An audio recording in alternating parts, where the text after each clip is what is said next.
This is WFO Radio. Hey, everybody. Joe Castello here, and it is the end of the week for WFO Radio. We have had such a great week on this show / podcast, and it has been amazing. And how do you top Angel and Alan Reinhardt on Tuesday, Leah Pruitt with one of the most open and honest interviews that I've seen on Wednesday? What do you do? What do you do on Thursday to just drive it all home and get everybody ready for the weekend and Friday? And the answer is Rahn Tobler, world champion crew chief of the Napa team, and many others, Shirley Muldowney and Cruz Pedregon, and just so many great highlights, but announced his retirement earlier this year. And we're going to just have a beverage with Tobe, and we're going to hang out, and we're going to talk about things that happened. And what I am going to do for the first time in a long time is I have gone into the archive of my mobile device, and I have dug out some photos all taken by me of some of the moments that the Napa team enjoyed over the years. And we're going to talk a little bit about just the great times that we have all had at the racetrack over the past couple of years. So Tobler is ready to come on just a couple of seconds from now. I do got to tell everybody who makes it possible for me to sit in front of this camera and do these shows. It doesn't happen by accident. People like Total Seal Piston Rings, they are sponsors on our show. They allow me to create a podcast for them called Hidden Horsepower. They ask me to ask you if you need ring seal from stock eliminator to your bracket car, all the way up to Formula One. They do it. TotalSeal.com. And Frank Hawley's Drag Racing School. The Dragster Adventure is what I like to tell you to do, because anybody out there can do it. You can drive a dragster. Show up with the clothes on your back, and they give you a helmet, and they give you a race car, and Frank takes you through. It's amazing stuff. FrankHawley.com. Spoke with Leah yesterday. Tony Stewart went right through the Frank Hawley program. Samtech.edu, the School of Automotive Machinists and Technology. We need new crew chiefs.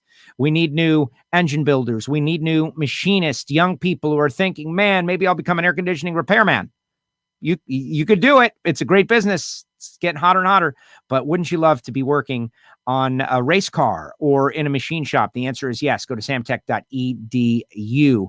Marvin Rodak, coffee, hot sauce, spice rub.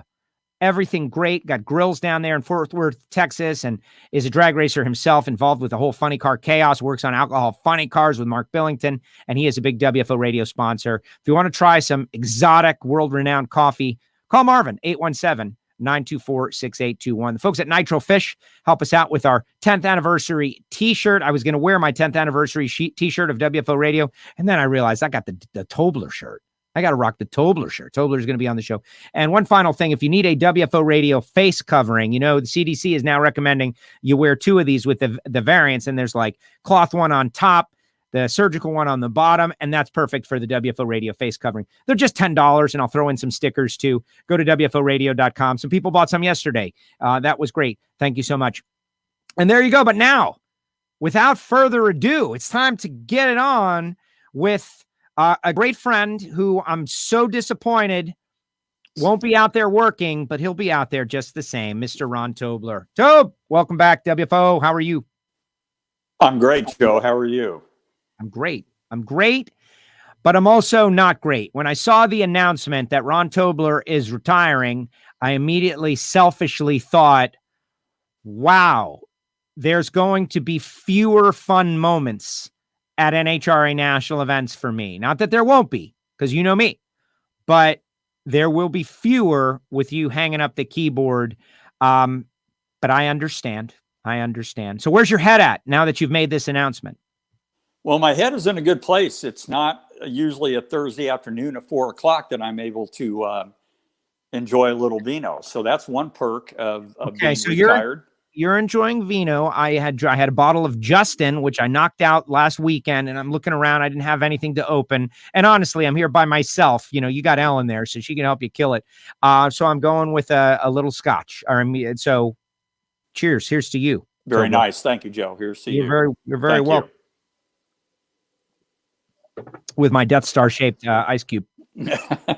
So where's your head at? you're drinking wine on a Thursday. That's good. And so that means like right now you're retired, any responsibilities, anything. We saw the social media, the last day of work for Tobler sign. And that was that.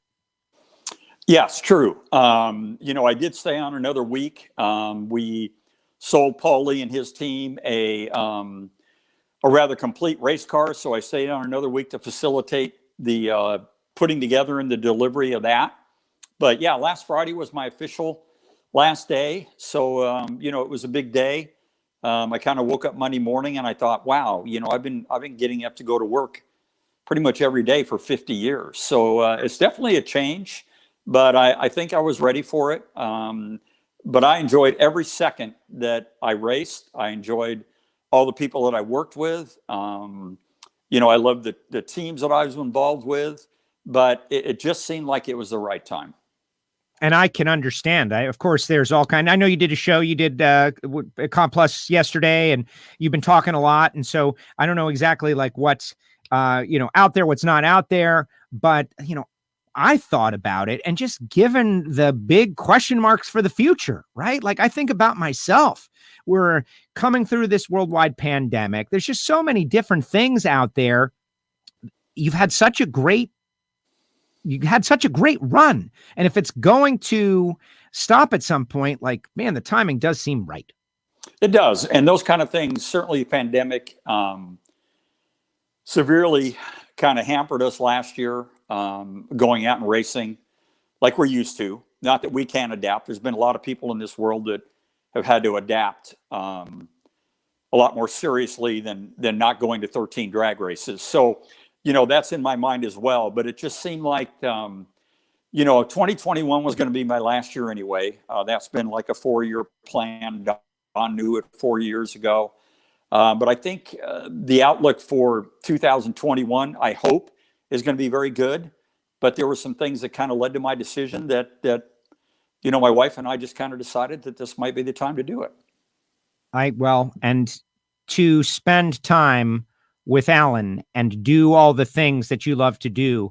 And one of the things that I think is so great is that you're this well-rounded individual. And that's what I always thought was interesting, is that you like the wine, Jeff Deal's got that great story about paddleboarding, and then there's Rahn Tobler and all these things. You have great interests in addition to drag racing. Well, and that's the thing. I mean, what I have to look forward to is moving out of the state of Indiana, which I haven't seen the sun in about 2 weeks here. And, Ellen had a house when we got together in Huntington Beach. It's 3/4 of a mile from the beach. It has a pool. It's in a great neighborhood. We have a lot of great neighbors and friends that she's had for 20 years. And so I've kind of lived that lifestyle on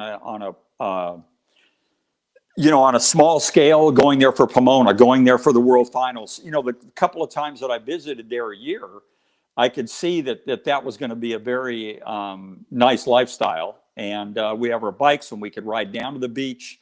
We have the pool out back if we just want to spend the day at the pool. So yeah, it'll be, everyone says, well, what are you going to do? And what's going to occupy my time? I'm between that and golf and things like that, and traveling a little bit. I don't think I'm going to be bored.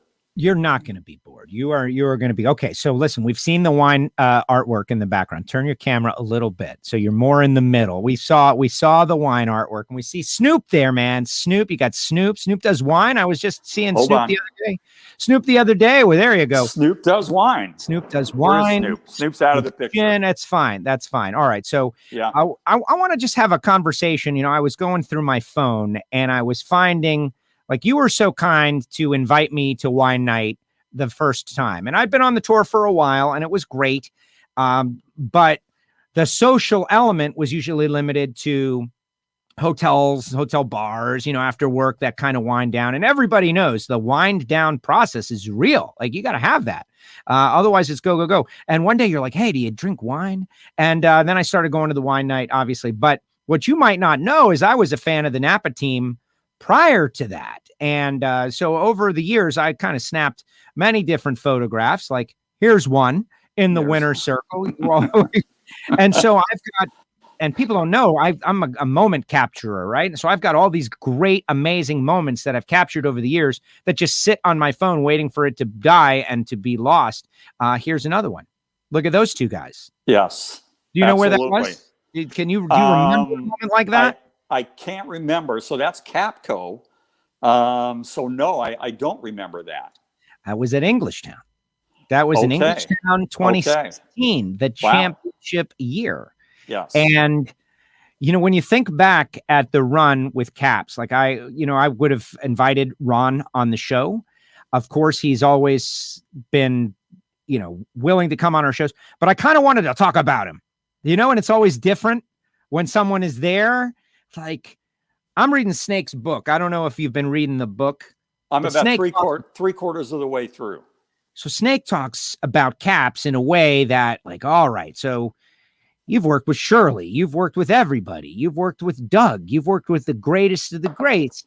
And so I figured we'd spend a little time just thinking about that 2016 season, what it meant for you, what it meant for Ron Caps and his legacy as a driver. Like, looking back, man, that was a huge, huge deal. Well, when fate had it on that early April race in Las Vegas in 2012 that, the crew chiefs on the Napa car abruptly quit. And I'll never forget, Don came over to me that afternoon and said, "You're going to be the Napa car." So basically Ron was going to bring his fire suit and all of his stuff and come down and race with us. And I look back on that as such a benchmark in my career, because I've been fortunate to win 70 races, but 33 of them have been with Ron Caps. That's almost half of the races that I've won has been with Ron. And I think that tells you the caliber of driver he is, the caliber of person he is, how much he puts into his craft. Without him and without our 8 other crew members throughout the year, whatever incarnation that was, these past 8 years have made all that possible, as it did the success we had with Dougie and the success we had with Cruz and, and all those kinds of things. So, Ron is a consummate professional. I don't think that there would be a Napa sponsorship if not for Ron Caps. He does a unbelievable job for them. He goes to whatever length he has to. And the thing that I've always admired about him, it was never a job. He thoroughly enjoyed the appearances and the things that he did for Napa over the years that I felt really, really kept that deal going. That is amazing. Yeah, he's a hustler. People don't realize. We've got an audience out there. They're all weighing in on Facebook and on YouTube, Twitter as well. Derek talking about the ice in Dallas, Texas, and at home, maxing and relaxing. Illinois is checking in. Everybody is fired up to see Tobler. Even down in Australia, the Darwin Northern Territory. You ever been down to Oz, Ron? I have been to Oz. Yeah, we actually vacationed down there in 2013. And what's it like? Is everything upside down like they say? Well, no, I didn't notice any of that. I know that we went to Sydney for the first week and we had a rather exemplary fun time with Santo Rapisarda, who showed us unbelievable hospitality. We were there. And then the second week, we actually went to Brisbane, as Davey would call it. And we got to spend a week there with him. So we had just an unbelievable time. We were in Sydney. We were on the Gold Coast. We were at Surfers Paradise. So it's something that I'll always fondly look back on and wouldn't replace it with anything. Bill is out there. He says, welcome the crew chief of the first 4-second and 300 mile per hour run at New England Dragway in 1998. Rahn Tobler rules, says Bill. I remember that, Bill. And I think if I'm not mistaken, the track gave us a little trophy highlighting that event. So when we got to go back there, right, when it became a national event, there were a lot of memories that came back. But I remember that day, and I remember the trophy they gave us. All right. So I, of course, always have my plan for the show, but I recognize that my plan only lasts so long. Like Mike Tyson said, everybody's got a plan until they get punched in the face. And all the commentary and questions, people are wishing you congratulations, like our own Marvin Rodak says, congratulations on your retirement, enjoy your decision. But like Steve wants to know, like, did you enjoy racing before computers or after? Like more computers versus non-computers? What did you even care? I don't know. It was such a transition. I mean, when I started, we had 3 disc clutches. Okay. And, now they're up to 6. So I've seen the sport grow since the early 70s. I think I enjoyed them both equally. When we didn't know any better, prior to 1988, that's when we first got one with Shirley's car. We went out there and we watched, and we had our opinion on what we saw, and the driver had a lot of input of what they saw. I just think that I don't really know that either one is my favorite or not. I guess what I enjoy more about the later years was being able to really work with a full-time crew. I mean, back in the day with Shirley in the 70s and 80s, we had 3 full-time people. But, the demands weren't as great. They didn't have as many races. The cars were certainly a lot simpler. But I'm very proud to say that I've watched the cars evolve in the last 50 years. And I really just sit back and marvel at what kind of machines they become. Well, and we did that Engine Performance Expo a few weeks ago, and I leaned on you heavily, even though we had Bobby Lagana and everyone, just because of your experience. Here's a photo I did not take, but it is an old school trading card of Rahn Tobler back in the days with Shirley. Reading Snake's book, I'm thinking about you a lot because that whole era, Snake, Galvin, you, Shirley, like you guys are all like doing kind of the same thing, certainly living the same lifestyle in the same era, and seeing what Snake has written, it just makes me think about, that's his experience personally, but the universe that he's talking about, you were living in it too. And it seems like it was so exciting and fun and amazing, using maps to get places. Yeah. Atlases, they were called. Yeah. And if you had the laminated one, you were really big time. But I went to work for Shirley in 77, and we worked at a place called Keith Black Racing Engines. Okay. And the following year, we moved from Southgate up to the San Fernando Valley, and we went to Ed Pink Racing Engines in 78. Well, who was in the shops behind Ed Pink's? There was Tom the Mongoose McEwen. There was Don the Snake Prudhomme. A lot of the things that are in his book about the first flow wrench, and there's pictures of that shop. I worked there side by side with those guys for 6 years, and we always had something going on. If somebody had an extra 5 gallons of nitro, we'd roll out a funny car, or we'd roll out a top fuel car, and we fire it up in the parking lot, and we just do all kinds of things. We had stupid bets going for either card games or, a Lenco transmission blanket with a hole in the middle of it, and we'd throw darts from 30 feet away. And if you hit the center, then the pool might have been $400 or $500. So we found a way to keep ourselves occupied and have a good time, to watch Bob Brandt go out and street race his blown 240Z Datsun, and bring it back with a burnt piston and all those kinds of things are, you talk about the old days, those are things that could never be replaced. And that was just a great part of my life. And in between in those shops, the Blue Max was in there. The Super Shops car with Ed McCullough was in there. So there were a lot of people that came and go, but that was certainly a great time. And a lot of that, what Don is saying in his book, I can relate to. But at the same time, that's what's sad, because like I have said, you're like the spiritual center of the pit area, right? Like, you go back to that era, you and Connie. And, maybe a few others. Obviously, I know Big Jim Dunn was out there. There were others that were out there. Yes. Active now, running at high level, competing for championships, like for you two. And the wine night thing is like amazing. Oh, look who we've got weighing in here. Look at this. It's Joe. Joe Chrisman. Speaking of legacy names, right? What's up, Joe? Drag racing for life, Joe. Drag racing for life. Joe says, he wants to know what's better, 5-disc or 6-disc. I think he knows what you think. Well, him being a clutch guy in my car, for most of the time we were together, he absolutely knows that it's a 5-disc. There it is. There it is. All that data.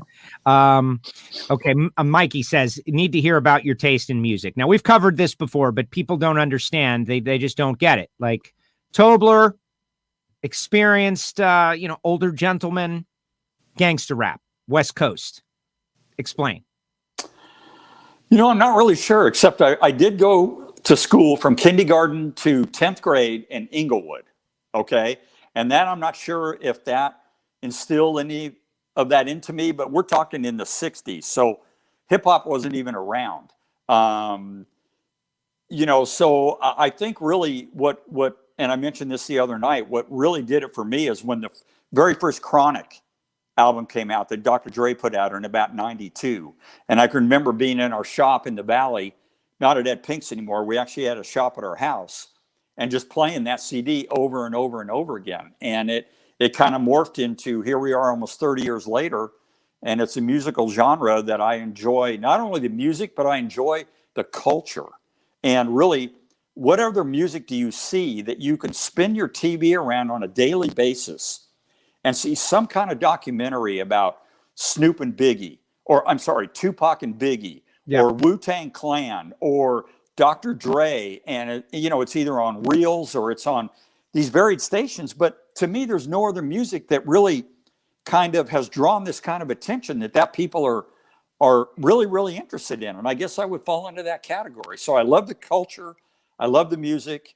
And, it's been a fun thing during wine night to play all that. And as we did, every time you were in there. And, did I surprise you with my knowledge, by the way? Did I surprise you? No, not at all. I mean, you're way younger than I am, so I would think that you would know. But anyway, that's, I think, like I said, a lot of it is I just enjoy the culture. That is great. I do too. And I think it's, it's a long time now. It's 40 years, but the 1980s when hip hop rolled around and became mainstream and kind of fought their way in. I remember watching Yo MTV Raps on Saturday morning. And because, they couldn't put those videos on with all the other videos because it was just too much, we got to put the rap stuff in 1 hour on the morning. But look what has happened now. It is it is the mainstream. And it is pretty cool. So let's see. Derek wants to know, is there anybody that you wished you were able to work with or anything that you would have done differently? Says Derek, one of our listeners. Derek, I don't think there is. Like I said, I haven't had really a lot of jobs in this sport. I basically have worked for 4 teams, the longest. Amazing. The Shirley era was something that I would never trade for anything in the world. I mean, the things we accomplished back then with, we won a championship in 1980, and the only thing it said on the side of the car was Shirley. And, she came to me in 1978 when her and Connie broke up, and I was 23 years old, and said, "You want to run my car?" And I was like, deer in the headlights, but I did. And we went on to win the championship in 80, which at that time she was the only 2-time world champion in Top Fuel, right? But then we won it in 82, and she became the only 3-time Top Fuel world champion when no one else had even won it twice. So, that was certainly the start of my knowledge and on all those kinds of things. And, then we went through the match race phase from about 1991 through 2003. And that kind of showed me how to work as a one-man band in our pole barn behind our house in Armada, Michigan. And that showed me a lot of things, how to really worry about the money and watch the money and all those things. And those are things that I carried on, when I went to the mega teams like Dougie and Cruz and DSR. I always treated everything as if I was buying it. And that's kind of one thing that I learned at Shirley. So, I know when I went to work for Doug Coletta and being back in big time drag racing again, that was an unbelievable experience. If I could change one thing, I think, as he asked, is we could have had those couple of hundredths of a second where Alan Johnson didn't set that national record in 2006 and take that championship away from Dougie. But Cruz was great. He put me into funny cars. I've actually won more races in funny car than I have in Top Fuel in the last 12, 13 years. And my friend Dickie Venables, who told me, I said, "Dickie, I know nothing about these things except they got a stupid body on them." And he said, "Come on, I'll teach you. You can do this." And, to win the championship the first year with Cruz, that was unbelievable. Yeah. And then to land at DSR and have the opportunities that I've had there the last 10 years. And remember, I raced with Jack Beckman 2 years. Yeah. So, and we won 4 races in those 2 years. And I think we finished second in the points in 2011. So, no, I don't think there's anything that I would really change except maybe Dougie's championship. And I'll always be grateful for the opportunities that I've had. And a lot of people don't realize like that, the run story, like you were a part of that. And it just, what are you going to do? It's a historic moment. It's an ultimate historic moment in drag racing history, the run, maybe one of the biggest. And, Alan Johnson's legacy and Doug, I think, is going to get his, but you were right in the middle of it. But you did mention the Venables and this is where I've got a shot for it. Look at these two. Like, without these guys, this thing doesn't happen. Yeah. That's Sonny and Sonny. They're both Sonny to me. So we don't have a Sonny Senior or Sonny Junior because you're not really talking to both of them at once. So if I'm speaking to either one of them, they're both Sonny.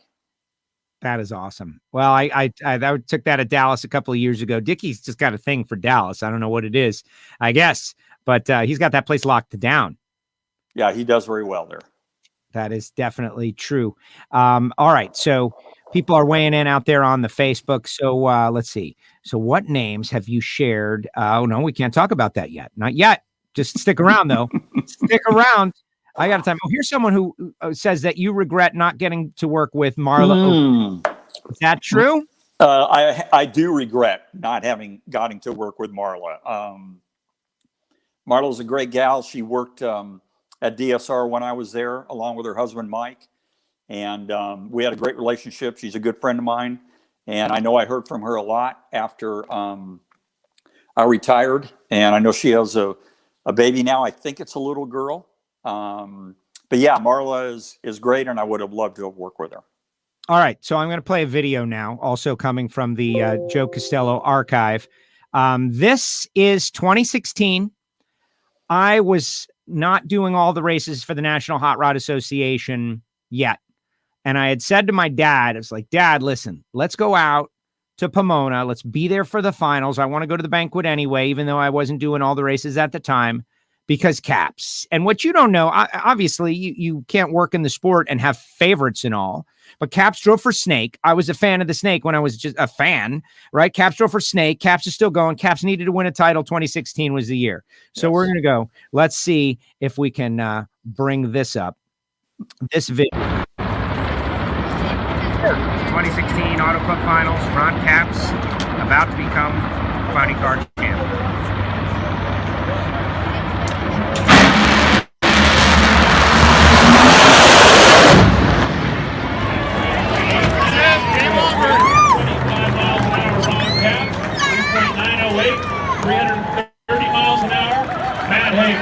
Ron Caps came here in 1997. His first race in a funny car was a D&Q.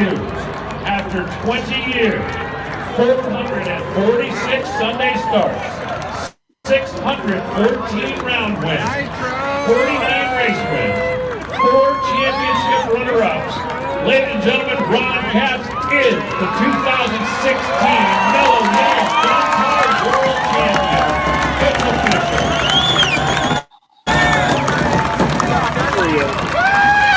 There he is. The rest of the team congratulating the Napa guys down there. I talked to them in Vegas. They were working on every possible scenario, wondering if finally they'd be able to close the deal. Ron's come in here so many times with a legitimate shot at getting it done, and now he finally has. Let's go down and check in with Brian. And there we go. No offense.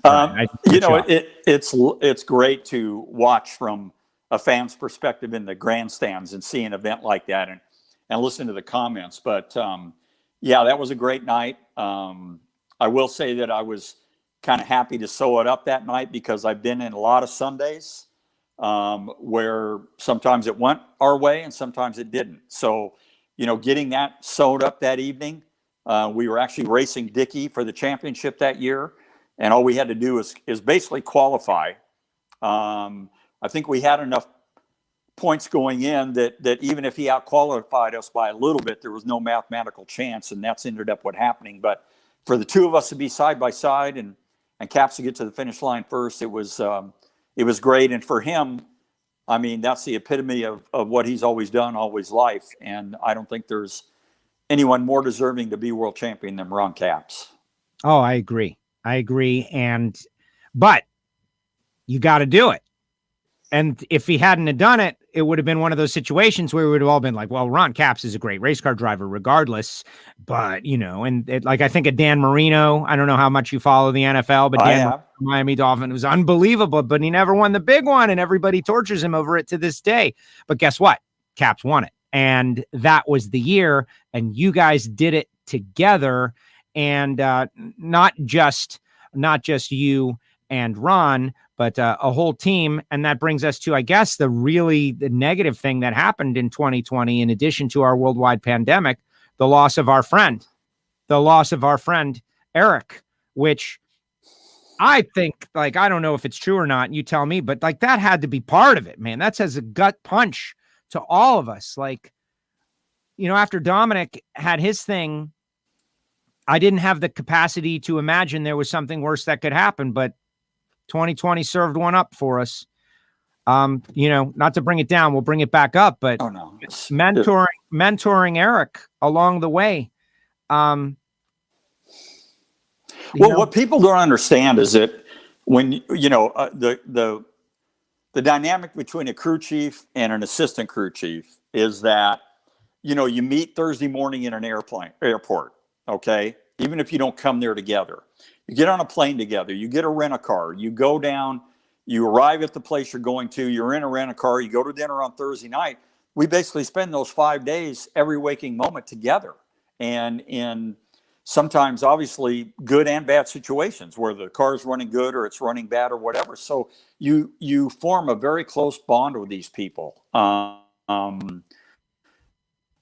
you travel with and become friends with, and they become part of your family. And that's what Eric was. And I have my bracelets, and it was just such a huge loss for all of us. I don't think there was anybody out there that didn't like Eric. And the day that I learned of it, I think up until about noon of that day, I was inconsolable, whether I was talking to Don Schumacher or any of the people that I talked to. In fact, Joe Chrisman is the one who called me that morning and let me know that it had happened. But as the afternoon went on, I started getting text messages and voice calls and all these things from these people, because we will forever be linked. And correct. I know that I talked to Kelly, his wife, that evening, or maybe it was even the next day. I don't think I bothered her that day because I could only imagine what her life was like. But, and I told her, I said, Kelly, it was so cathartic to me that the rest of that afternoon, the fact that the people were calling me and expressing their grief to me like I was family. And that's what I said to her. They're treating me like I'm family. And she said, you are family, Yeah. And I think about them every day. I just wish in some regards, we could go back in time, and change things, but unfortunately we can't. So he left a big mark throughout this sport, as big as anybody that I've seen.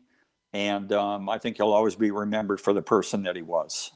I agree. And he was, when you invited me to the wine night, I thought, you were just being nice, and I thought it was super cool, but I don't know. I was like wondering if it was the right thing to do, because every team has got their thing that they do. And I don't ever want to, there's a lot of people invite people to do stuff. They're just being nice. Right. And he was like, you got to come. Tobler told you to come. That means you need to come.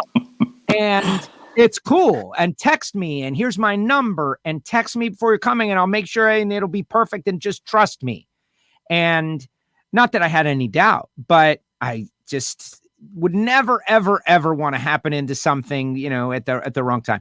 And he made me come to wine night, and we had so much fun, like the music loud and the smack talk and the fun. And just like, I can't explain what those nights with Eric and you and Scotty and Suze and everybody and just like, having 24 people, we can talk about that now, right? Because the statute of limitations is over. There's no 24 people packed into the lounge.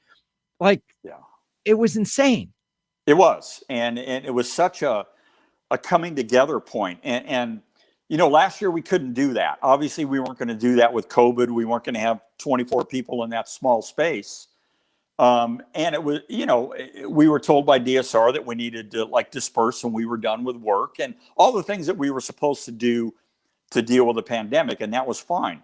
But I think it only took me a race or two to realize how much I really missed that. And for me, doing this sport has always been about the people. It's never been about the glory. It just was, it was bringing all these people together, your competitors, your opposing team owners, that once they walked through that door and they got handed that first glass of wine, it didn't matter, and then we go on to talk about going on vacation, or we talk about this, or we talk about that. And I will always miss that. That's one of the things that I'm going to miss most about drag racing, is not being out there with my friends. Well, and that we'll talk about. But hey, Ron, we got some breaking news that we're allowed to talk about right now. Okay. Allow me to read the Napa Auto Parts DSR Extend Partnership press release, which I'm sure you know all about this stuff, but the rest of us are just finding out now. Time to reload. Don Schumacher Racing is proud to announce its longstanding partnership with Napa Auto Parts will extend into the 2021 NHRA Camping World Drag Racing Series season as veteran driver Ron Capps makes a bid for a second funny car title aboard the Napa Auto Parts Dodge Charger SRT. Our relationship with Napa is extremely important, and we're thrilled to continue to fly the Napa flag, says the Don Schumacher. DSR's 14th consecutive season representing the Napa brand. They've been tremendous supporters of Ron and DSR. We're very proud to have partnered with them for so many years. We look forward to delivering more wins for Napa in 2021. The folks at Napa, Kevin Heron, president of U.S. Automotive, added, Napa is excited to be starting their 14th season as primary sponsor for DSR and Ron Capps. Having a team and a brand ambassador like Ron Capps who understands their business, their employees, and their customers makes them a valuable resource in helping to build upon the 95 years of Napa brand equity. Looking forward to it. I'm going to skip to the crew chief part. Tuning Cap's 11,000 horsepower Napa Dodge throughout the 2021 season will be the decorated co-crew chiefs and longtime DSR team members, Dean Antonelli and John Medlin, as Rahn Tobler has retired. And the quote from Capps, I'm excited to team up with Guido and John. Guido and I go way back. In 1995, my rookie season in Top Fuel, I was also a crew guy on that car and would drive the truck to each event. Guido was a crew guy as well on John Force's race team at the time, and he ended up as a truck driver. So we would follow each other down the road in the truck and ended up hanging out quite a bit at the track. As for John Medlin, there is little more that needs to be said. He is someone who is just so knowledgeable and so much fun to be around, says Capps. And the press release goes on. It'll be available online. But so during the show, the breaking news goes out. And, obviously I feel like you knew that. But they had a great year. And I think they're fitting. And I think they're good guys. What say you about all that? Well, I think it's a great opportunity for Ron. I mean, we literally got down to where we almost really didn't have a Napa team anymore. There were some members that really had to kind of go on and do other things for their family and all those kind of things. So we, that's one of the reasons that I decided to retire. But one of my main concerns was Ron and what's going to happen. So there was what was the Infinite Hero team, and Guido and all of them had been working in there all December and all January. And it was amazing how Don kind of put all this together. In the day that I told him that I was retiring, within an hour, he had put this whole thing together to move Ron down there. So in the last couple of weeks that I was there, I kind of helped Guido and those guys to let them know about things, what makes Ron, and like his steering and all those kind of things we took out of the Napa cars and we put it in the Infinite Hero cars, and just some things that he likes a certain way. So we tried to help out. So the first time that Ron sits in that car, he's going to feel at home. And, Guido and Medlin are quality people. And I told Ron in the beginning, I said, you're going to a really quality team. You're going to a team that safety is one of the number one priorities about the way they set up their cars and their safety things and all that. And I said, they've had a very good car last year, the year before, And I said, you're going to go out and you're going to win some races. And I think you're going to be in good shape. So I was happy to know that he was going to go with a quality team like that. Let me ask a question that's just like popped into my head. And this is a methodology question, and like crew chiefing stuff that I just don't know. Like, okay, you've got caps in these cars that are for caps and they're caps cars. Why not send the guys over to the cars that are already prepared for caps, as opposed to sending caps over to cars that are prepared, that have to be adjusted? Like, is it easier? Is it cost effective? Is there like a merging all of it?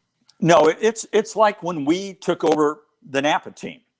And I told Don when he came in my trailer that Sunday afternoon, I said, we are not going over there and using their parts. I want my parts, my trailers, my people. Ron can bring his fire suit down here, which if you think of it as a much easier exercise, right? And that's what they need. He needs to go down there so they're careful. They're comfortable with their 6-disc clutch. They're comfortable with the way they have their car plumbed and the system's working on it. So no, the alternative to that would never, to me, be viable. That it's just much easier for Ron to go down there with his fire suit.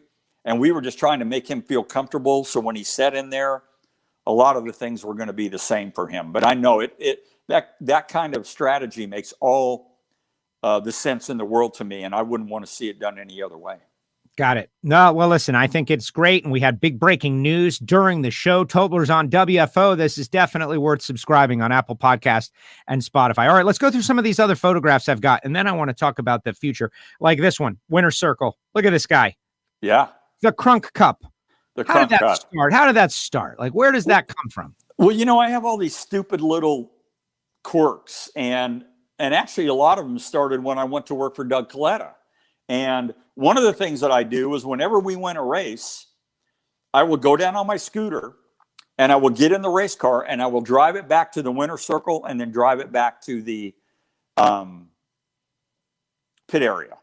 And I've done that since 2004, every time we won a race. But the other thing that came on during the middle of the Coletta years, probably in about 2005, was there was a young man on my team named Phil Gutierrez, who campaigns in Alcor Extra with his brother JP right now, and has for the past few years. But he knew my love of hip hop, and he knew all those kind of things. And one day he brought me this cup that was all blinged out and had my name on it. So that's how the Crunk Cup came around. So I drive the car back, the Crunk Cup comes out. Trying to think if there's any other little stupid quirks, but that's really about it. Those two were definitely a lot of fun over the years. All right, I'm gonna hit another video, and honestly, to be fair to everybody, I loaded these, but I don't know which is which. So just deal with it, whatever it is. And I know the audio was a little unsynced from the video last time. Let's just deal with it. Okay, that's good. Perfect example. Look at that guy. What happened? Did you guys win? We did. Congratulations. Yeah, we got lucky again. Again, yeah, you got lucky again. Yeah. Don't play modest. Don't play modest. Way to go, Ron. Congratulations. Thank you, Joe. I appreciate it. Take it while you can get it. Yeah, isn't that the truth? And there it is. That was a good one. Just poked my head right in there, man. I just got right at Joe on the scene. That one clip defines both of those things that we just talked about. Yeah, it's like, it's amazing how it all worked out that way.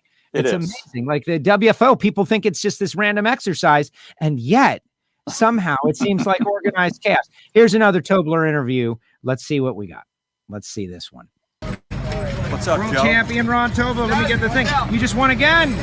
We did. It's been a while, Joe. So it, since Seattle last year. So it's always good to get the win. A little bit ugly today, but we'll take it however we can get it. Winning as champion. It's got to be great. It is. It's always great to win. Awesome. Final round. Congratulations. Thank you, Joe. Take a sip. There it is. Thanks, Ron. Thanks, Joe. That's awesome. Okay, so from my perspective, like the audio and the video are not synced up. Maybe you're seeing something different. Who knows? But I like to hope that the end user is seeing it. Okay, 2017, wherever that was, you said it was kind of ugly. The thing that amazes me is the mind of the crew chief and the memory, like an elephant. Like you said, it was kind of ugly. Do you remember why? Well, I can't remember that specific race. You have to remember that we won 4 in a row. And then we won 8 that year. So I believe it looked like it was, he's saying 5 wins there at Bristol. So I can't remember particularly. It probably had to be something like maybe we spoke the tires and we got lucky, because every now and then you need a lucky round, Joe. And if a crew chief doesn't tell you that, well, then they're lying. But that's also an example of winning 8 races, right? But we lost the championship in the last 2 because we got beat first round at both Vegas and Pomona. And I think earlier you alluded to the fact that sometimes you go up there and things just don't go as planned. And those were 2 perfect examples of that. We didn't go up there to try to overachieve or do anything first round at either one of those races. But in the end, the fact that even winning 8 races, obviously with a countdown, it kind of makes everybody equal again. And so that we kind of had going against us a little bit. But the fact was we got beat first round the last 2 races, and that was enough. But that's still, winning 8 races in a year, that was certainly a highlight, especially coming off the championship year. Well, and exactly. And I had a conversation with Matt Hagan about this, and I know it kind of bothered him when he won his first championship. Then they fell on their face the next year. Like, you become champion, the spotlight goes on you. What do you do with the spotlight? And you guys did everything with the spotlight. Yeah, going back to back is tough. It doesn't ever really happen, in funny car especially. But you had a great title defense year, and that's what matters. Absolutely. All right. Facebook user says, thanks to you and Ron Capps for the suggestion of conundrum wines and your retirement. Yeah, I want to agree with that. The conundrum is fantastic, and they're related to the Camus family, right? So it's they are related to the Camus family. And there's also another one called Bonanza that is a very reasonable price wine, also related to the Camus family. So, Camus isn't something you can buy on a regular basis. And so it's nice to have alternatives that are very enjoyable. That is exactly right. Let's see what else. Marvin Rodak says you belong in the WFO Hall of Fame.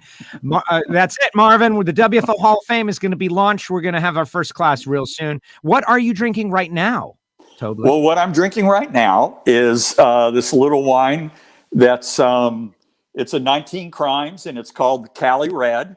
Yes. And of course, Snoop's on the label. Okay. And one of the interesting things about this wine is on the back label, it's got a link that you can go online, and they actually animate this face on the bottle, and he'll talk to you. So, really? Yeah, but this is another very inexpensive wine that is very good and is very good to drink, and it's inexpensive, and I love it as a first bottle or a last bottle. Excellent. I love it. And all the gimmick stuff. Okay. So Bill has it all figured out. Houston, 2017, Caps right lane, 60 light, ran 4 flat, height, 57 light, across the center line, DQ. So there it is. There's how it was ugly. Thank you, Bill. Okay. Yes. Yeah. And Susie Polachek is out there, just FYI, saying that. Derek had a question earlier about my shirt, right? He's like, Joe, your shirt is a little blurry on the screen. Is that me? And the answer is no, man. The shirt is supposed to be your Toblered. Get it? Toblered, Derek. You know what the best part about this shirt is? What do you think the best part about this shirt is, Ron? Are you asking me? I'm asking you, Ron Tobler. Let me give you a hint. Oh, in other words, if you get Tobler, then that's going to have me with the cup riding in the race car, right? Yes. Okay. Well, not only that, like everybody sees this, right? Right. Okay. But the thing that's the best about it, and some people know this, the thing that's the best about it is I took the photograph. That is a Joe Castello original. That was texted to Caps. Yeah. Look at that guy. Well, see, one thing I always go back to that picture for a second. Sure. But what I always wanted them to do was put a cup holder in there, because see how I had to support the cup in between my legs. Yeah. No, you can't do that while you're driving a funny car, Ron. It is. And what is that? That's West Side, right? You're going West Coast. Yes. All right. I like it. That was great. Okay, I got to ask you about a couple of other things that happened. I'm going to see what you remember. Ron Capps posted a video of what I believe to be Dustin Himes' first win. And in the background, I noticed a couple of like unassuming characters that will go nameless, but one of those unassuming characters have got some photographs of his perspective. And so here is the perspective of it. But then after, and this is what resulted, those who follow Caps. That's actually a cake. That's a cake in the face. Yes. Is what it is. Dustin catches a cake in the face. And that was the public thing. But I'm going to ask you about something that did not get seen by the mainstream. What is happening here? What is going on? You've got a penknife, and you seem to be... Oh, okay. So when Dustin became my assistant crew chief, there were some traditions, let's say. You're cutting this man's pants off. Right. And one of them is that he drink wine, and the second one is that he wears shorts. Okay. Well, he never adapted to the shorts thing. So I think we won a race. It may have been Bristol. It may have been his first year, maybe 18. We happened to win Bristol that year. And he came in the lounge to have our after party thing after we won. He still didn't have shorts. So I took his knife and I made him shorts. You made him shorts. You cut his pants, man. This guy needs pants. Listen. He still carries those in the trailer to this day. Does he wear shorts? A couple of times, but not as often. And I threatened him over the years that I was going to make more shorts if he didn't put those on. But he'd pull those out of a cabinet and he'd put them on. And the funny thing about him was obviously the cuff was a little jagged. But I did that. Well, I did that when they were on him. So I had to be very, very careful. You did a great job, very precise, as you would expect from a crew chief in the nitro ranks. But and as the team has evolved, like going through 16, 17, 18, 19, 20 was a crazy year, but everybody had to gut it out.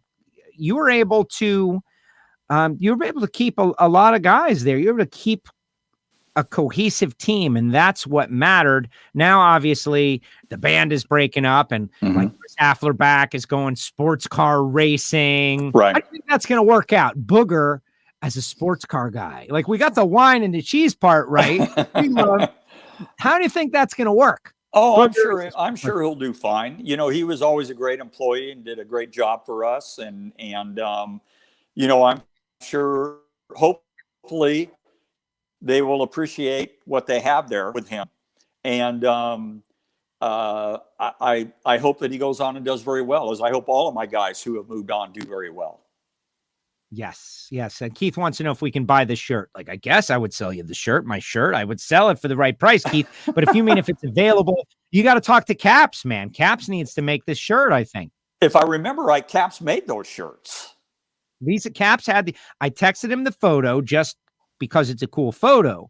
And then he's handing them out at wine night, and he gives me, and I'm looking at the photograph, and I had like just a weird moment because I know that photograph, like I took that photograph, but it's on the back of a shirt. And so I go to my phone and I find him and I look and I'm like, Caps, is this? And he's like, yeah, dude, that's where I got the photo. And it was great. It was great. No, it's probably the greatest thing I've done. Maybe there should be a Ron's recommendation wine segment on WFO from time to time. What do you think of that, Ron? Like, are you up for coming on WFO from time to time? Or are you gonna? Absolutely. Okay. Absolutely. So let's talk about that. We've been going for a while now, almost an hour. I don't want to keep you forever. I know Ellen is over there, and you guys are getting ready for like real happy hour. But let's talk about the future. You don't live 50 years of drag racing and then just walk away forever and never come back. So what do you think the future holds for you? And what would you like it to hold? What do you want to do? Like, you've earned it. What do you want to do? Well, I think I have a couple of opportunities that are on a real low key basis. I'm really, really good friends with TJ Zizzo and his entire team and family. Have been for almost 20 years. We vacation together. We do a lot of things. Wait a second. TJ Zizzo? TJ Zizzo. This guy? That guy. Yeah. Yeah. Oh my God. Where does that stash come from? I know. It's crazy. That's why I keep the photograph at the ready. That's perfect. He sent me this, and it was just the biggest mistake of his life. Yeah. So, we've already had some preliminary conversations, like the day after the press release went out about my retirement. I know this is early. I'm not pressuring you, but, so if I come to the races, I just want to have fun with my friends. And those people are definitely my friends. And, I retired to retire. And, sure, I could probably get an offer somewhere else. But you know what, Joe? I don't want to get on an airplane 20 times a year. I'm done. And I'm not done because I didn't like what I did, but I think it was just time. And I'm as good with the decision now as I would have been at the end of 2021. And I'm anxious to move on with the rest of my life. If you could look around this room now, you'd see moving boxes everywhere. And, my background before has been in the office with all the trophies on the shelves, so all that stuff's taken down, and that room has all been mudded and sanded and getting ready to be repainted so we can show the house. So, I'm good. And, but I'll be out there sometime. Right.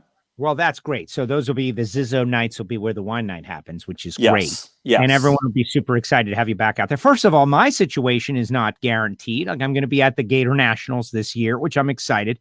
But after that, it all depends on the fans. I'm like a fan interaction kind of person. And if there's no fans, then there's really no Joe. And so I'm hoping that we get everybody as vaccinated as they want to be. And that sounds like a rap album, right? As vaccinated as they want to be. And I'll be out there as much as I can, but I would love to see you out there. But all right, I got to ask a question though. I'm a journalist, sort of.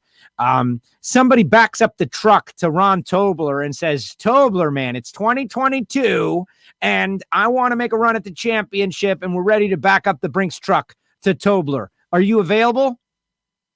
I don't think so, Joe.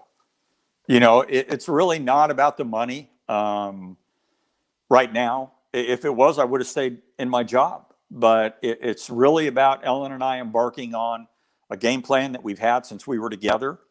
She has worked very hard to managing our money over the last 12, 13 years to make sure that we're going to have a comfortable retirement, and we will. I'm going to have a great place to live. I'm going to be surrounded by a lot of friends in Huntington Beach. And I think that I'm going to have a great life. And the last thing that I want to do is go out there and drag race full time. Yeah. That's the part of it that people can't even really imagine and understand. Like, I do it, but I just show up and then I talk a bunch and then I leave. Like, there's work and pressure and the grind and in early and out late and just all the critical moments. I think about like the bringing out a backup car, all the times you guys had to do that, like the intensity that must go along with a moment like that. And thinking about caps on his lid at Indy a couple of years ago, like that's that shot of adrenaline that you guys all must get in moments like that. And to not be just totally spent and exhausted on Monday morning traveling home, you deserve a rest. Like, well, but see, those kind of situations we've always been prepared for. Like when we drug those two cars out of, or the same car 2 times at the end of the year, it was an immediate decision. It didn't take any thought process. We were prepared for that situation. And our spare car had sat in the trailer for well over a year and a half. And, another time we drug a spare car out was when we did roll it over in the sand, and that was in Indy in 2016, right? So here we are at Indy, the race before the countdown, and we ruin our primary car. That chassis was ruined, but we drug out our spare car and still went on to win the championship. So those kind of moments we're prepared for. And, one thing that I've always tried to do in this is just maintain, and we never try and get too high, nor do we ever try to be too low. So if you approach it like that and you're prepared, then you can overcome those kinds of situations. And you're like using your expertise to predict my next question. Like, I do want to ask you this before we part ways, in that, what would you say to the next generation? Like, you have so much experience, you've been down the road. There's no way to replace 50 years of experience. And the sport's got to go on, Ron. It's got to go on, right? There's some of us still in the middle of this stuff, Ron. What would you say to the next generation of young people that want to become crew chiefs, that want to be in the sport, that want to be involved? It's very expensive. It's very challenging. It takes a lot of time. It's very difficult. What would you say to those people who, if we don't have them, the sport doesn't continue? Well, I know a lot of the people in this sport, and I know underneath all of this, of course, the crew chiefs and the assistants and the driver get all the recognition. But I know there's a lot of people out there that have been in this sport a long time as well, and they're just waiting on their shot. And, unfortunately, in my situation, our whole team was just kind of instead of Don having to find sponsorship for 5 cars, he really only has to do it for the 4.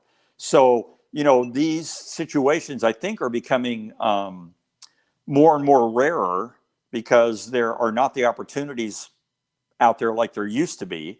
But I know that there's a lot of people out there that you guys never see or really never talk about who are just waiting for their shot. And I'm sure that they'll be very qualified. And hopefully the people that they've worked for, crew chief wise, have taught their people. And that's one thing I've always tried to do with my guys, whether it's Booger or whoever. If they have a question, I'll bring them in. I'll show them data.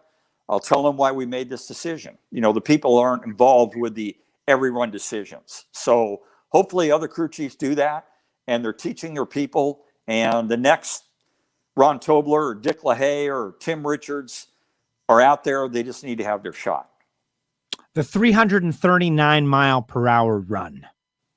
That got mentioned as and you mentioned it, that was a career highlight. And what I think is so cool about it, some people just couldn't believe that it happened. It couldn't even happen, but it happened. So I just want to throw that out there as one of the great moments that I've been able to witness. But what are you most proud of? You don't have to pick one, but give us a range. When you look back, what is it that you take away and man, I did this the way I wanted to?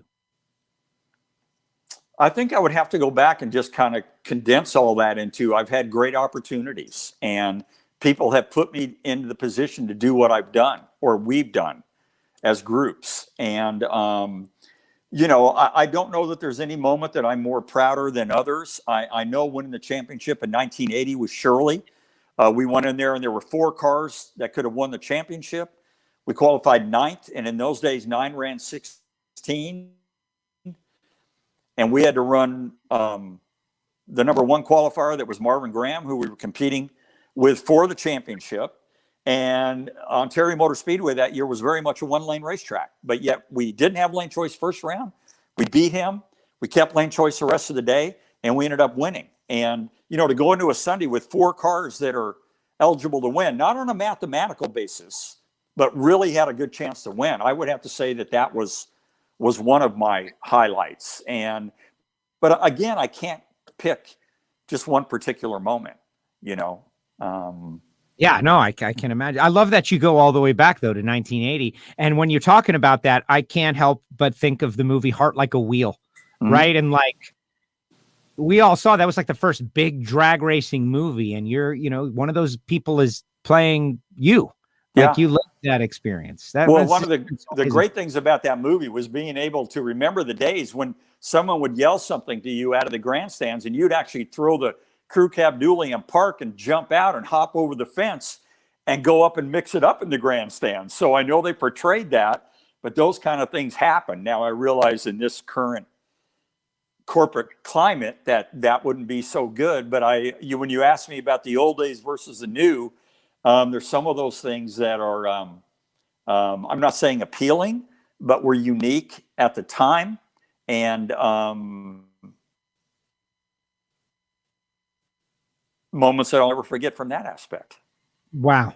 That's awesome. And yeah, the road stories. Well, Galvin always teases me about it. He's like, I can't tell the stories until everybody else is dead. And then I'll tell the stories. And it's like, come on, Galvin, tell me a story. And he does every once in a while, not for air, obviously, but you guys lived this amazing lifestyle that very few got to live. This, we're rock stars, but we're on the road, but we're not playing music, but we're still rock stars. And people are expecting us to come to their town. And when we come into the town, it's a big deal in a world that was so different than what we live in. No mobile devices. We joked about the atlases. You don't know where you're going. That must have been such an amazing thing to live. And you're very lucky. Well, and you mentioned Pat. He's a guy that I met in 1977. The first year that I went to work for Shirley, we were in Detroit. She lived in Detroit area, and I was there. And Pat came to town with McEwen's car. And I don't even remember the circumstances that we met in 1977, but we've remained best friends in life for 44 years. And those are the kind of things Dickie Venables, same way. 1971, he was 6, I was 16. And so I know him probably longer than I've known anyone else in my life other than his dad. So there's all those kind of great stories that go back a long, long way and that I'll always appreciate. And then speaking of, we got a Dickie V making a comment on YouTube out there. I'm guessing it's Venables. I don't know. He goes, "I'm out of the loop on your shirt, Joe." Like Tobler, like look, don't be Tobler. And it's a Ron Capps creation. That's it. All right, Ron, I could talk to you forever. Obviously, we're gonna let you go. Thank you so much. This has been great. Is there anything you want to say to people out there, like to the people you've raced with, the people? They'll all watch this. I'm fortunate. Like WFO has become, like, people will know. We got to watch Tobler on WFO. Is there anything you'd like to say to everyone, to the teams you've raced with, raced against, the drag racing community, the people that are going to think like, you've done so much. Just take control of the show. What do you have to say? Well, I mean, obviously, and I've said this before, the thing about all of this is the people. And over 50 years worth of people. And that's what I will truly miss more than anything. Again, the great opportunities I've had with my 4 main jobs in this sport, the opportunities that they presented me, that we were all able to capitalize on. The fans themselves have always been great to me over the years. And I've always appreciated them. And I've never heard a bad word out of any of them. And I appreciate them as well. And earlier when you said, Joe, that you may not be there because there's not as many people, I don't care if there's 3 people in the grandstands. They need to have Joe Castello there because those 3 people will appreciate that. Yes. Thank you. Thank you for saying that. I You're put a lot of effort into it. I love the sport too. I was in 1980, my dad brought me and my mother to the Gator Nationals for the very first time. It was my first national event. I was 7 years old in 1980, and we will always go together. And he came to Wine Night, Gator Nationals 2 years ago or something over there. And you guys, he was so thrilled. We talk about it to this day. And this culture of drag racing, this thing that it is, it's big, but it's small. What are we comparing it to? But the people that love it so much. And we are almost in a way, like, we got to keep this thing going and alive and obligated. And that's how I always think about it when I do my pit tours and when they happen. There's someone like me who is there for the first time that I want to hook them in and make them part of what you do and what I now get to do and what the future me will get to do, hopefully. And you've made it fun. Well, let me just say one quick thing. That's the thing that I've learned about drag racing is that you talk to people about drag racing or they watch it on TV. But I don't think I've ever been around anyone, whether it's family, friends, acquaintances, whatever, that once they come to a drag race, they are hooked. And to see it live and to smell everything and to, feel that roar in your chest, just like the video you showed of you being up in there in the grandstands. Yes. That's all I've ever seen with drag racing. You get people out there and they're hooked. That is a fact. And we just got to get them back out there. Marla weighing in. Mike says something, and I want to mention it. Mendaros, which is the place by Pomona with the Mexican place by Pomona. He's been commenting about it.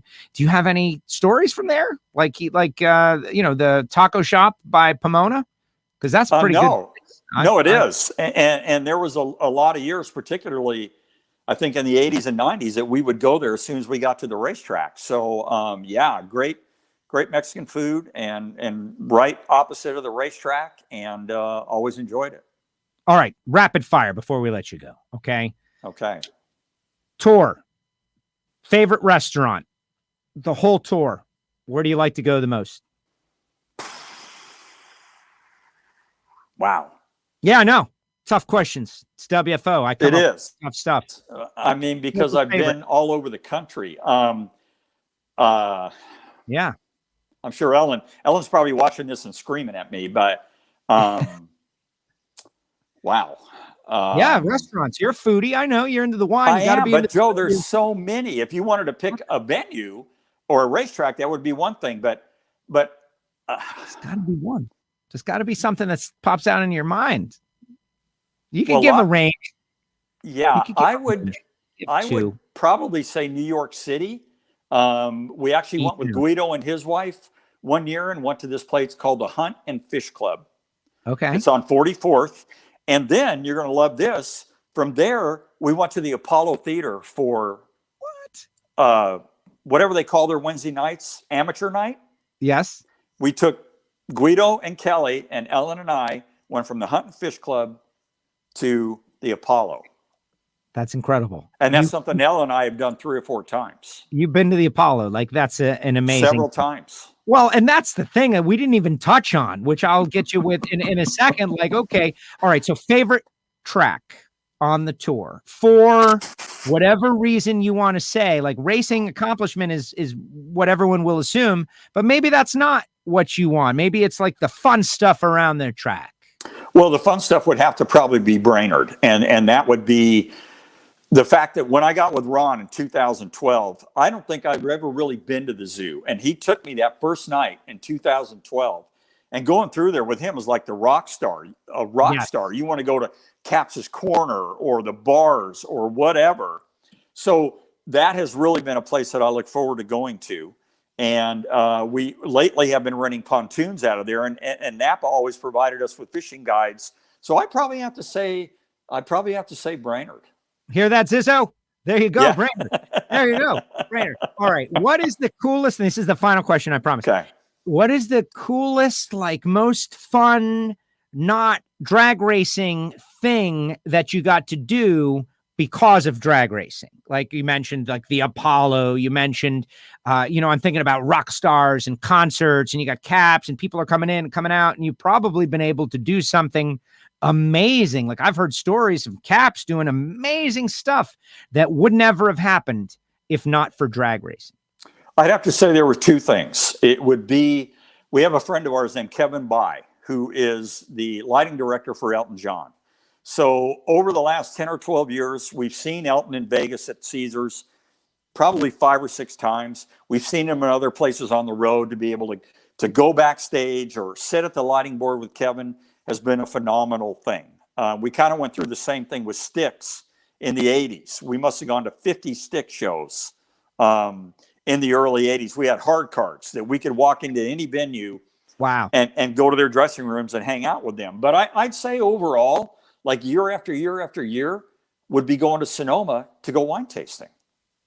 Yes. Which mostly involved like a tour bus with anywhere from 10 to 20 people that we would get together, and we spend an entire day of wine tasting. And that was something that we always look forward to every year. And that would probably be one of my most funnest things to look forward to every year in a given racetrack. You hear that, Zizzo? Ron, thank you very much. Listen, it's been great being able to hang out with you, and it doesn't end here. This is going to happen in the future. You're going to do some races, you're going to have some fun, but the world is going to happen at your schedule as opposed to a schedule, and you've earned it. Like, you have absolutely earned it. This sport has gone from what it was to what it is. You've been there the whole time. You've been super kind to me. I appreciate it. There's nothing I can say to make you understand how much you've meant in terms of me, like realizing like, man, not only is drag racing a job for me, but drag racing is where my friends are. And I thank you for that. And thank you for doing the show. And thank you for coming on and sharing all these great stories with us. Anytime, Joe. You make it easy. You're the consummate professional.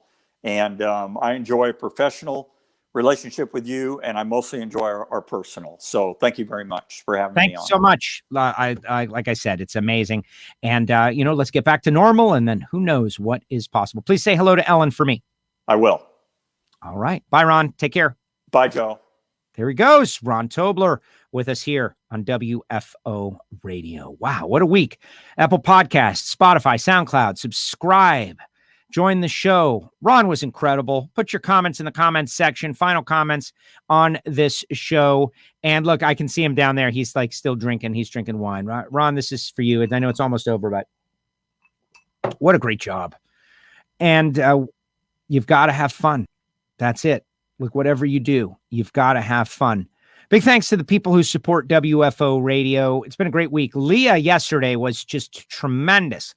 all the information and the details about the year and her mindset and the mentality that it takes to be successful. Interesting, funny stories about Tony Stewart. Just great stuff. Check that out. That's in the archive. Angel, what a week. Like, I don't know, man. I'm just kind of thinking this is the best week ever of WFO Radio in history. And you should probably send a self-addressed stamped envelope to get some WFO Radio stickers or get yourself a face covering at the website, right?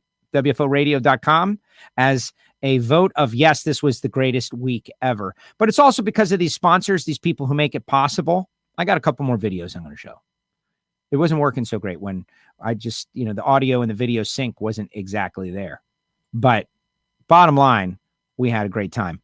Thanks to Marvin Rodak, rodakscoffeeandgrills.com. If you love coffee like Tobler loves wine, you got to try Marvin. That's it. Hot sauce and spice rub and everything good. But give Marvin a shot.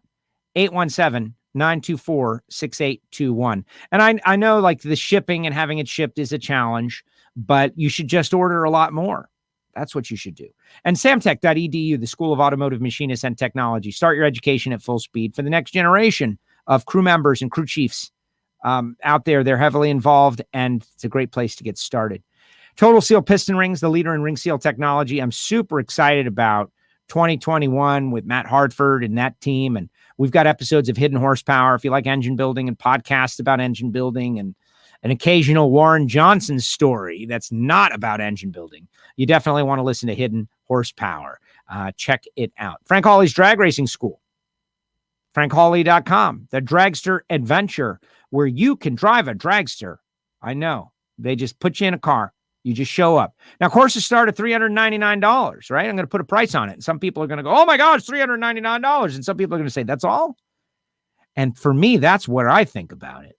Like, I don't have to show up with anything, and they're giving me everything, and they're letting me drive a dragster for a day, and I'm hanging out with Frank Hawley, and it's $399. You can get it as a gift. You can set up a race.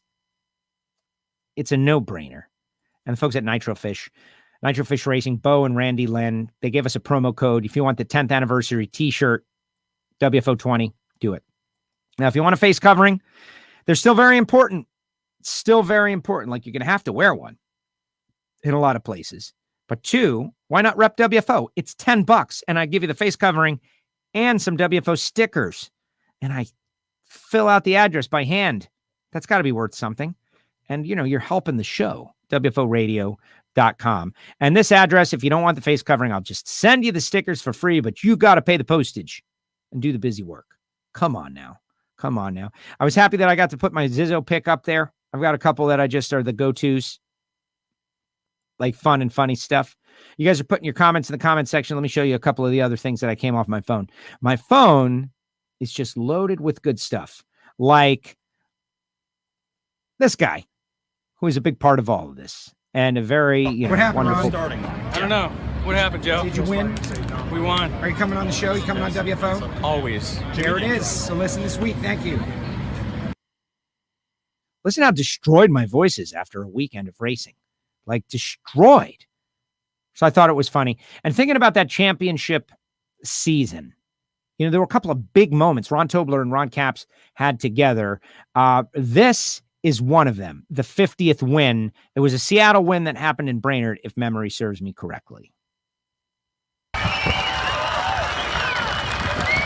the crowd, look at the crowd. A little.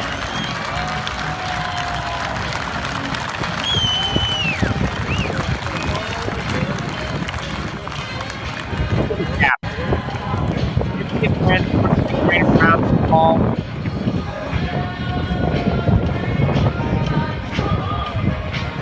That's the moment. That's the moment.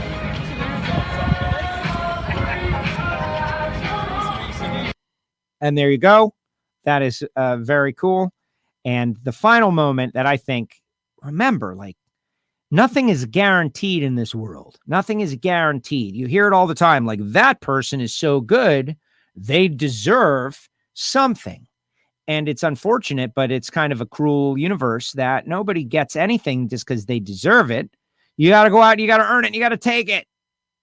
Otherwise, you don't get it. And that's it. And this was a great moment that I happened to capture on my phone backstage as Ron Capps with Rahn Tobler as crew chief, and all those guys, the whole team, Joe and Booger and just everybody, Otis, everybody, Terry, everybody, Kyle, like I don't want to make, I always forget someone, but they earned. I know a number of you fans have been watching this driver come out here and race for years. He made his funny car debut at this racetrack in 1997 and didn't qualify.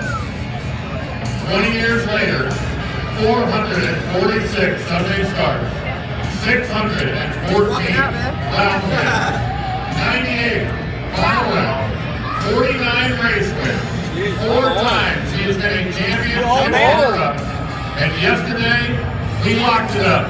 Ladies and gentlemen, your 2016 Mellow Yellow Funny Car Champion of the World, Rahn!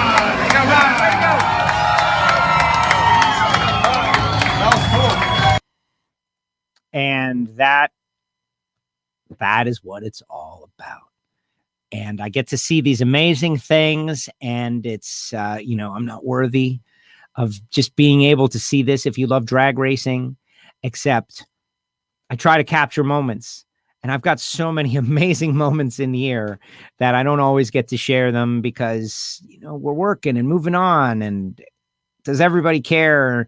And then, years later, you go back and you see something, and that's like one. And it was great. And thank you to Rahn Tobler for coming on the show.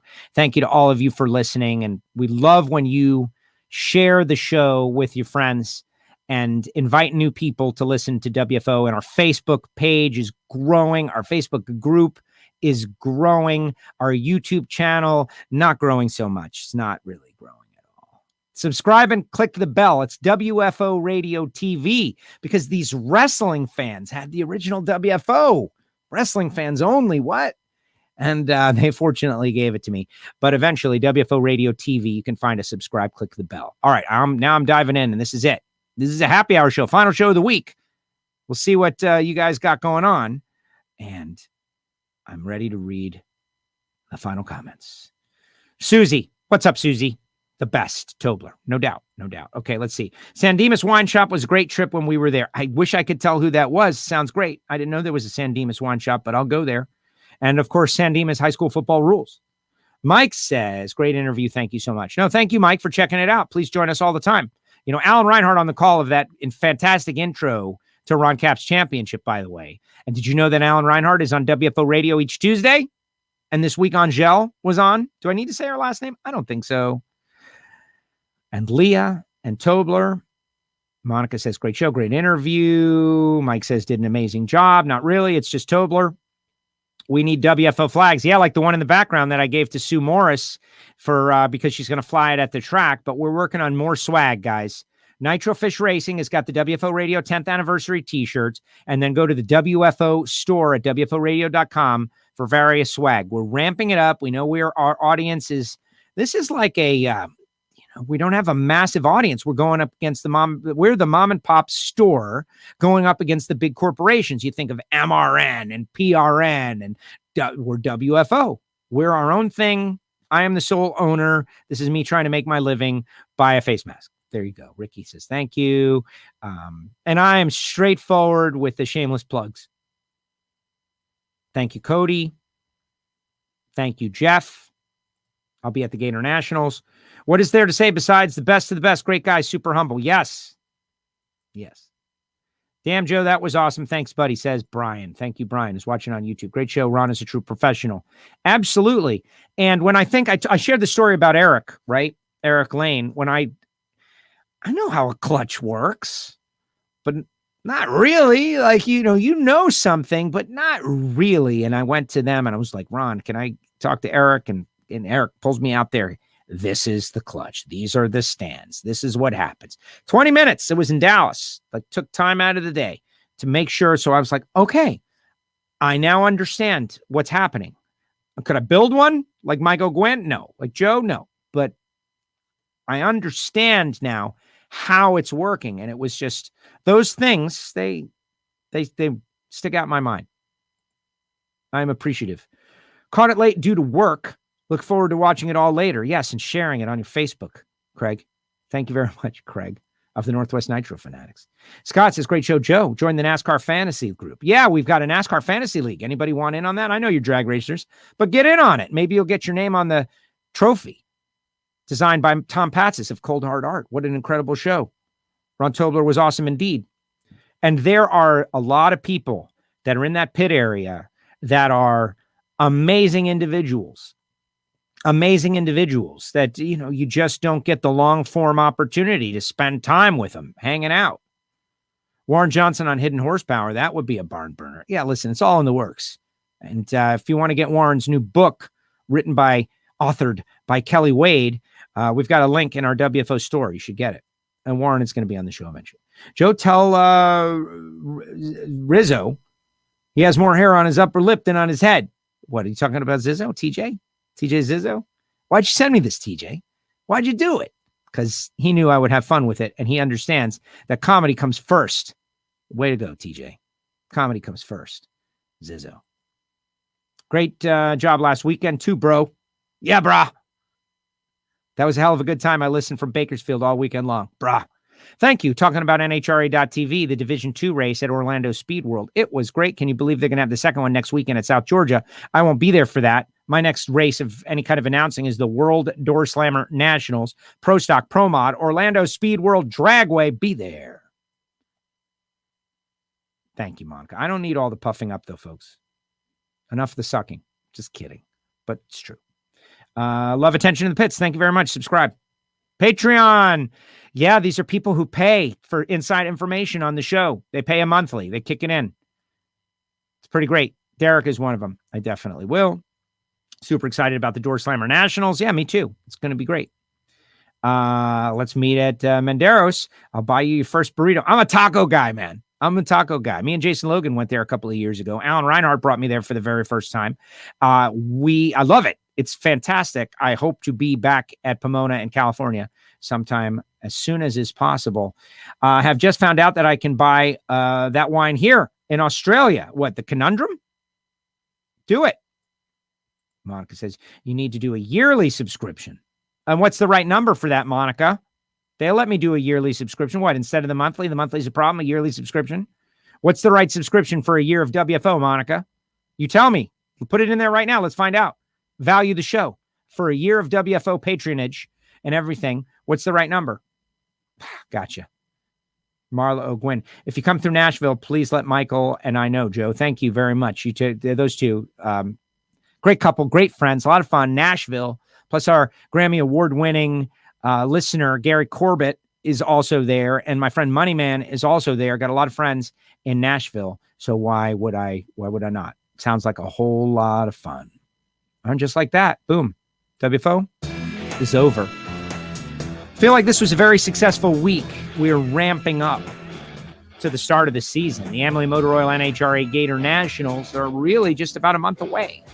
And I'm going to be there. I'm super excited about all that will go down in the first year of Camping World drag racing.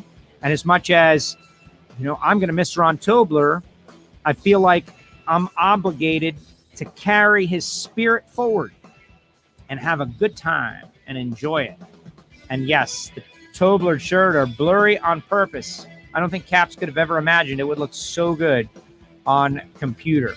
Yeah, no, Monica's on the spot. The desired amount divided by 12, etc. I think she figures out that. 100 for the year, says a listener. I didn't come up with that. That's, that's right in the neighborhood. I can do that. 100 a year to be WFO and get all that Monday motivation and all the cool stuff and occasional swag and some free T-shirts. I'm not against it. Taking it under advisement. Monica, thank you for participating. Zizzo will be very entertaining to say the least. Yeah, Tobler tuning Zizzo to his first win. You heard it here first. And by the way, you can go into the archive. For those of you who enjoyed this, go into our archive and find the Rahn Tobler Wine Night show where everybody was in on it. And also, TJ Zizzo did a happy hour with us. You will love that too. Chuck. What's up, Chuck? I hear you're our next, one of our soon-to-be victims on Hidden Horsepower. Thank you, Chuck. Class Racer. Class Racing Today. Great job. Thank you very much. Another podcast out there about drag racing. Good. The more, the merrier. Am I racing this weekend? Yes. I'm going to be bracket racing again this weekend, starting at 9 a.m. I'm going to make another video. You'll see it on YouTube. I hope to win at least one round. That is my goal. We'll see you next week. Wish me luck. WFO.